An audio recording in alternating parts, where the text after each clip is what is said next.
ദൈവത്തെ സ്നേഹിക്കുന്നവർ സ്നേഹത്തോടെ കൈകൾ നീട്ടണം. കാരണം നമ്മൾ കൈവശം വച്ചിരിക്കുന്നതിൻ്റെ കാര്യസ്ഥന്മാർ മാത്രമാണ്.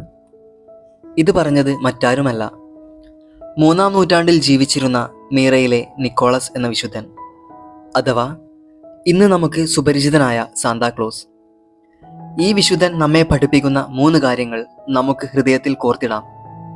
1. മുഴുവനായി സ്നേഹിക്കുക. 2. ഉള്ളത് മുഴുവനായി പങ്കുവയ്ക്കുക. 3. എല്ലാവരെയും ഒരുപോലെ ചേർത്ത് പിടിക്കുക.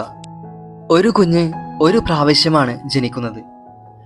എന്തുകൊണ്ടാണ് ഉണ്ണിയേശു 1000 പുൽക്കൂട്ടിൽ 1000 വർഷം വീണ്ടും ജനിച്ചുകൊണ്ടിരിക്കുന്നത്?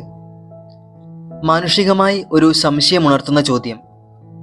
ഇതിനെ നേരെയാക്കുന്ന അല്ലെങ്കിൽ നമ്മുടെ യു-ടേൺ ആയിട്ടുള്ള ഉത്തരം അതിപ്രകാരമായിരിക്കാം. ആഘോഷങ്ങളുടെ പിറകെയുള്ള വൈബിൽ നമ്മൾ മറക്കുന്നത് നൂറ്റാണ്ടുകൾക്ക് മുൻപേ ഒരു മരക്കുരിശിൽ നമുക്ക് വേണ്ടി തീർന്നു പോയ ഒരു മനുഷ്യ ജീവനെയാണ്. ആ ജീവനെ വീണ്ടെടുക്കാനാണ് ലൂക്കാ സുവിശേഷകൻ നമ്മെ ഓർമ്മിപ്പിക്കുന്നത്. കർത്താവായ ക്രിസ്തു, നമ്മുടെ രക്ഷകൻ, ദാവീദിൻ്റെ പട്ടണത്തിൽ ജനിച്ചിരിക്കുന്നു. ആ ഒരു പുത്തൻ ഓർമ്മയിൽ ഓരോ ക്രിസ്തുമസിനും നമ്മുടെ ഓരോരുത്തരുടെയും ദാവീദിൻ്റെ പട്ടണത്തിലെ ഒരു കൊച്ചു കാലിത്തൊഴുത്തിൽ ഉണ്ണിയേശു പിറന്നിരിക്കുന്നുവെന്ന് പറയാൻ നമുക്കും സാധിക്കട്ടെ.